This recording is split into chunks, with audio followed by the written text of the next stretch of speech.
The big question right now is what's going to happen to the future of the Kings. The suspect did have a lighter on him at the time. Not sure if that was what he used to actually start the fire, but at this point, he does face felony charges. Well, this one spanned several miles, starting here in Sacramento, going all the way up to the airport, and eventually coming down this ramp here, the Richards Boulevard off-ramp off of I-5 southbound, after making a U-turn up at the airport and coming back down to Richards Boulevard, eventually ending here on the center median, where you can see some of the remnants of the car after it jumped the little curb here, and officers were able to make an arrest.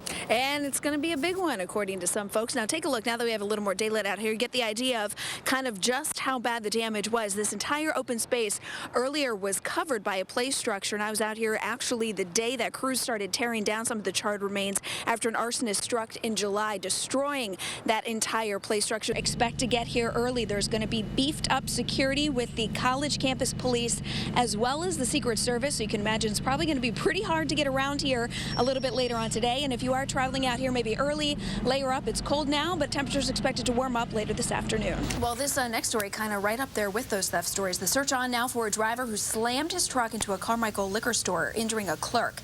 Take a look at this amazing video just into our newsroom this morning.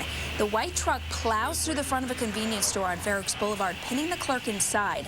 And what happens next, even more disturbing, the truck backs up and takes off. Shots after shot being fired, and you can get the idea here. Lots of residences around, and they have about a 6 to 7 block radius shut down at this point with the perimeter, and no CSI or any other investigators can get in there until the SWAT officers are able to apprehend the 1 or 2 suspects still out there. There has been a fund set up through the UK that they're trying to get donations for their airfare and all the training that they're going to be doing, but as of right now, this is just a Good Samaritan kind of thing that they're heading over, and of course helping wounded soldiers that of course given their lives. Sad situation here. CBS 13 has learned that the plane is registered to a Yreka pilot. It went down around 8:15 this morning. And take a look at the map.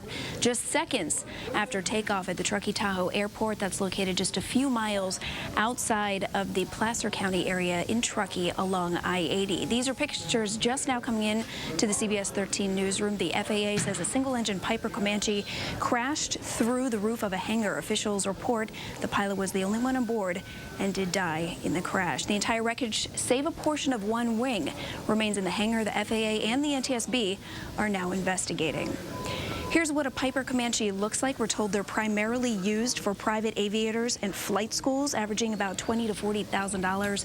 Not exactly sure what this pilot was doing, however, at the time. The Placer County Sheriff's Department has not identified the victim or confirmed a tail number. CBS 13's Ben Sasenko is on the scene. He has much more tonight for you on CBS 13's News at 5. Yeah, well, right now it looks like the rally folks starting to set up. Now, these are folks who are opposing the plan that Governor Jerry Brown has put forward. All the controversial Bay Delta Conservation Plan, getting attention today from both sides with regards to the proposed 35-mile-long twin tunnels that are set to pump fresh water from the Delta to the San Joaquin Central Valley and eventually into Southern California. Now, Governor Jerry Brown says the pump is a necessity. Congressman John Garamendi believes otherwise.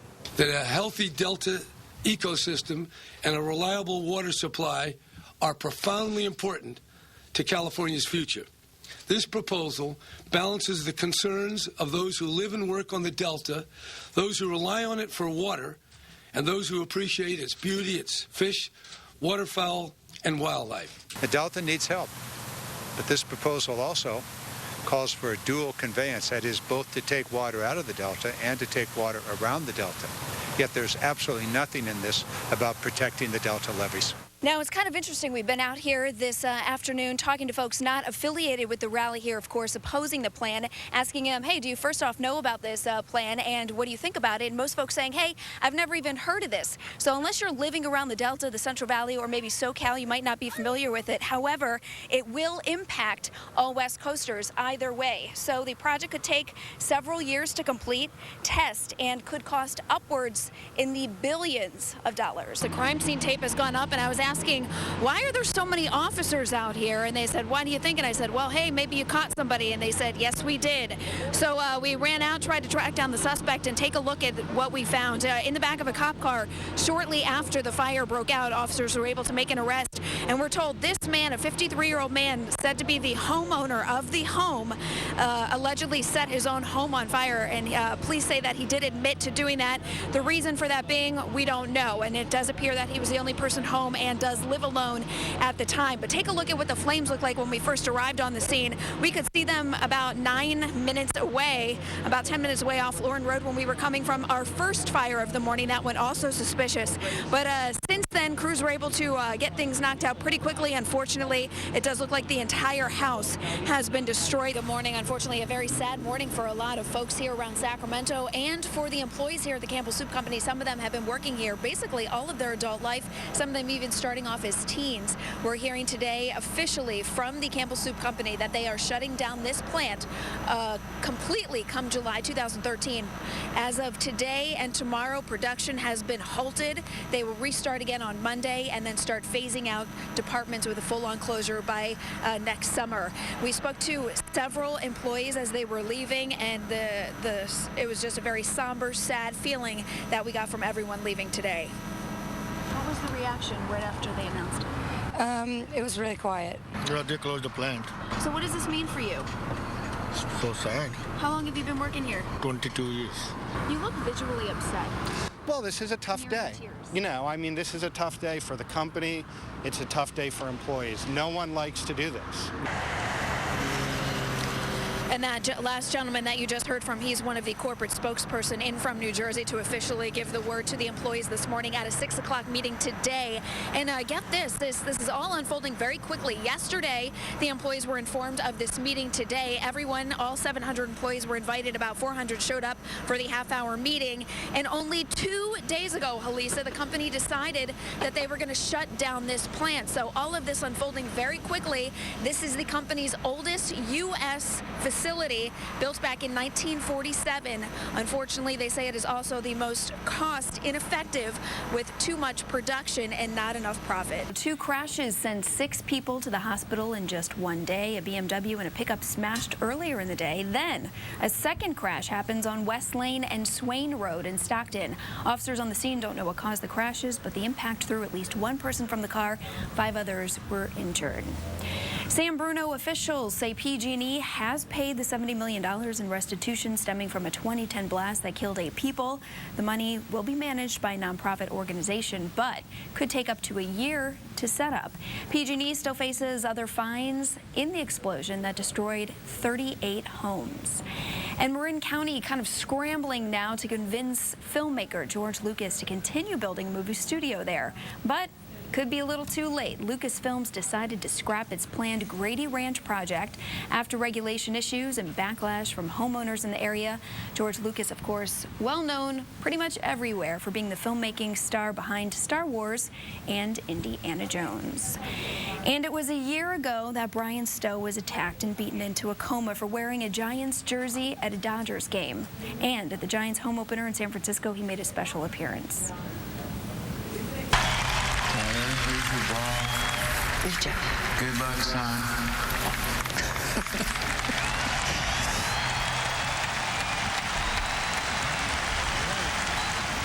A special message via satellite for his son Tyler Stowe threw out the first pitch of the game.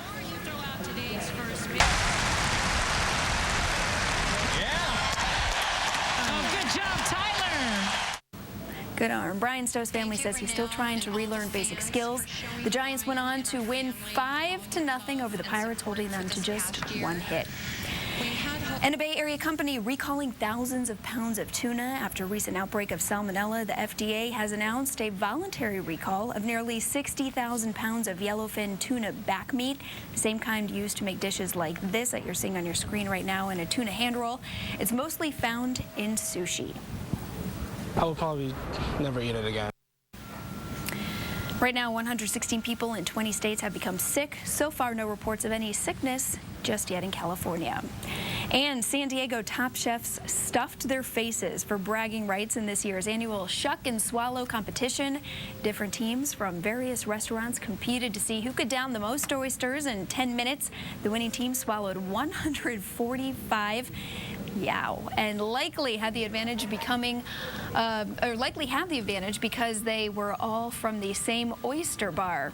that officers are now standing in the middle of the freeway with their rifles, guns drawn, at least 2 that I can see right now. So we're probably 1, 2, 3, 4, 5, about 5 to 6 cars back. We kind of came up on the shoulder to see if CHP would let us set up a shot. At this point, they didn't think it was safe enough, told us basically to get out of here, didn't even have time to talk to us, and said kind of just away, and they still have their guns drawn at this point. It looks like there's 2 choppers. One is actually circling up on top of the freeway a little bit low. Shock, I don't know if you can find it in the air up there. It's probably a little hard shooting into the sun, but they're definitely, he's got it now, definitely looking for somebody, maybe something in the area at this point. They're pretty low to be circling at this point. Lots of folks standing outside of their cars. We even have officers with guns drawn, rifles drawn in front of us on both sides of the freeway at this point, at this hard closure, and about at least a half mile to a mile or so down the freeway, we see some more flashing lights and another closure there. We're going to bring in Larry Van Ness. He's one of the motorists that was stuck out here. Where were you headed, and where are you coming from? Well, I'm coming from American Canyon. I have a class to take to get ready for a state certification tomorrow, and if I wouldn't have got that banana this morning, I'd be ahead of the crowd. And at this point, have you ever been able to actually stand on I-80 with traffic? Is this interesting situation? No, see if never. She can walk up to the edge So and it's a look first for down me. off the bridge, Causeway Bridge, because So it's a pretty interesting situation at this point out here. We're still kind of waiting to see when and if things are going to clear up. Sorry, I'm getting a little bit of feedback in my ear. I'm not sure what that is. But right now, kind of a calm, serene, almost eerie feeling out here, and at this point we don't know when things are going to clear up. If you're traveling out from I-80 trying to get into Sacramento from Dixon or Davis, stay off of the freeway. Surface streets are going to be your best friends today. Yeah, how scary is that? We're hearing winds, in order for that to be classified as an EF1 tornado, be between 86 and 110 miles per hour, and you can see some of the effects of that gusty wind that was clocked in up here around Yuba City. Take a look at this palm tree behind me, and then kind of smack dab in the middle, it's some branches from other trees basically getting stuck in there. Just how violent the winds were, you can get an idea of that. And then take a look at this fence from right across the street that was basically ripped in half, and behind that is a really dark field, but we've been able to see some trees, and it looks like another fence pretty much ripped in half as well. Take a look at some of the damage we picked up yesterday while there was still some daylight out there.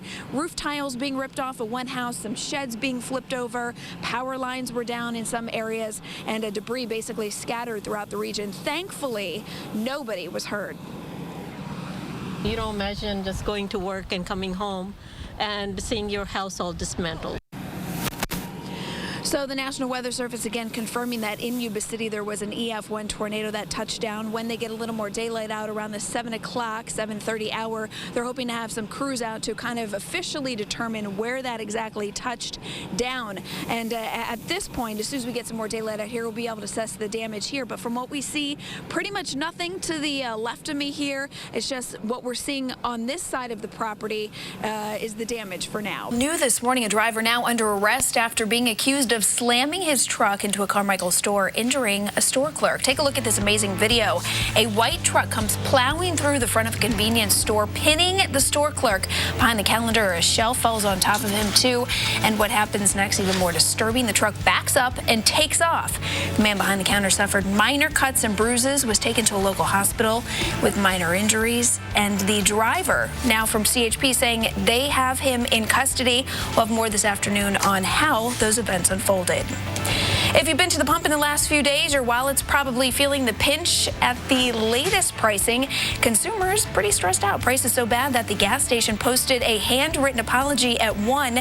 Oil companies blaming the Richmond refinery fire, another refinery power outage, and a pipeline shutdown. The California Energy Commission promising the prices will come down at some point. They always do. Heading to San Francisco this weekend, well, maybe for the Giants game, there's going to be more than just that going on. Lots of traffic, too, with the addition of baseball, Fleet Week, the American Cup, Castro Street Fair, and a bluegrass festival. 2 cruise ships will also be docked at the port. And on Sunday, there'll be a 49ers game. Take transit, take the ferry, or swim there. Is the weather going to be good enough?